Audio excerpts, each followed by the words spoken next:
Hello, trade pros, and welcome to episode 6 of What Institutions Don't Want You to Know.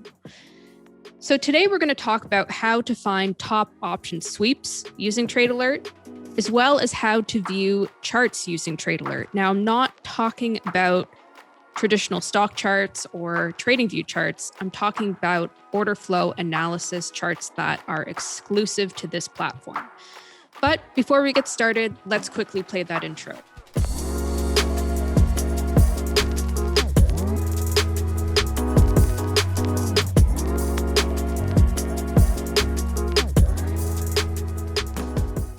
So the easiest way to view top option sweeps using Trade Alert is to use the data grid function. Now that function is up here on the right-hand corner. So we press data grid. And by using the grid function, we actually have quite a few options that we can view. But to find the top option sweeps, which is what we look for mostly when it comes to order flow, just type in top option sweeps for the date. So here are all the top sweeps for the day. And then because we primarily are buying options, we want to look for sweeps that were on the ask side. We also preferably like to look for odd number of contracts because that means it's less likely to be connected to shares or other trades. So at the ask, odd number of contracts, and we also want to look at the time and spot price. We want to see what the underlying was when the contracts were purchased. We want to see if it happened pretty recently, so we may still have time to follow the trade. And last but not least, we also want to look at price because we always want to get the same price as the flow we're following or a better price. So we see that the top sweep today was, although not an odd number of contracts, was LVS, so Las Vegas Sands. We see 35,000 calls bought at the ask, 62.5 strike for $232 a contract. So that would be, and this happened at 11:30 a.m. EST. As you can see in my clock, it's 4:23. It's market's closed already, but you can see that if I saw this maybe at 11:35, I may want to follow that sweep. So that's how you find the top option sweeps. However, if I just want to find stocks and not ETFs, you just type in stock. And here we will not see any SPY sweeps, QQQ, nothing like that. These are for specific tickers. I prefer to use the data grid function with just stocks because that way I can find more specific trades and they're not, of course, individual names aren't quite widely as traded as individual tickers. So this is a really good way to find some smart money flow. So here, for example, let's go through another one. Here we're seeing 3,066 Apple calls, July 23rd expiring tomorrow, 150 strike for $18 a contract at the ask, 10:23 a.m. Apple had quite the rally today. So if I saw this in the morning, right away, I'm going to know it's probably a scalp, or in theory, this could be a hedge because of how cheap the contracts are. But I would say it's a quick day trade scalp at the ask just because of the way Apple was moving. So if I saw this flow maybe at 10:30, if I could get this price, I may want to follow this flow for a quick momentum scalp. Now, in terms of the other options available with the data grid function, we have the most active options here. We can put at stocks or at stock and ETFs, or at stock plus index and ETFs. And you can do that for any of these options. Then we just have the trades. So these will also show us block trades, splits, and sweeps.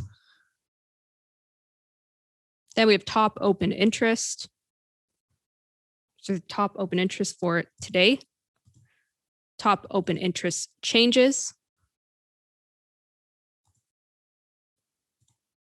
Top open interest increases. top option volume, total open interest, and then we have a few unusual options volume, total OI change, et cetera, et cetera. So the grid function is quite useful and shows has quite a few ways of filtering out information. So the second function I'm going to go through Trade Alert today that's also very important is the charts. Now, these are a different kind of chart that I'm talking about, like I said earlier. Let's say I type in Tesla.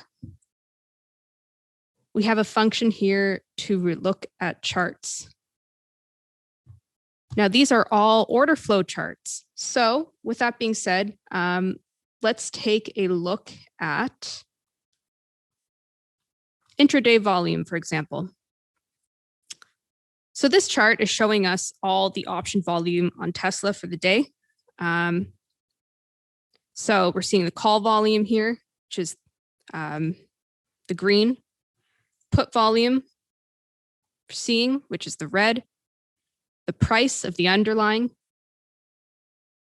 the increase in implied volatility, and stock volume. So this is the share activity. So this could be really useful because, for example, we may want to go long on Tesla when the IV drops.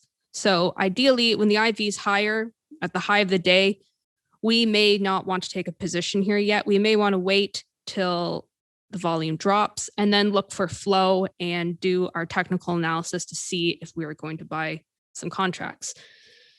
So intraday volume is really useful. That's the chart I probably use the most. Then we also have historical volume here. So this is just pretty much the same thing, but for past dates. So we can see that we have the call volume, put volume, price of the underlying, IV in the skew, implied and realized volatility chart,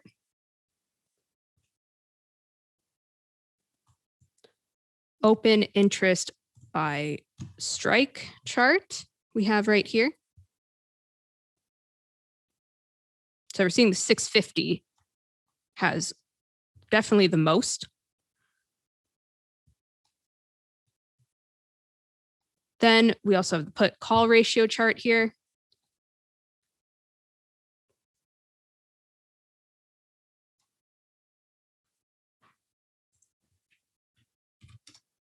We can just type it, because we're going through every single chart, just can retype it here.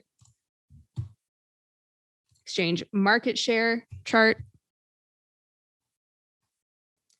Then we have the borrow rate chart. And then we have the IV term structure chart and the skew.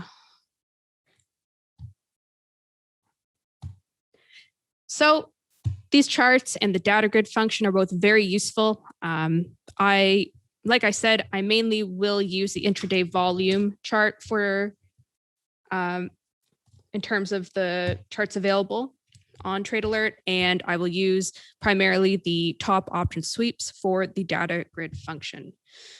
So that's the end of episode 6. Episode 7 is going to be really exciting. Once again, we hope to see you all there. And if you haven't hit like or subscribe yet, please do. And if you haven't joined our community, you can join us for free at community.tradeproacademy.com. See you all in episode 7 and have a great day, Trade Pros.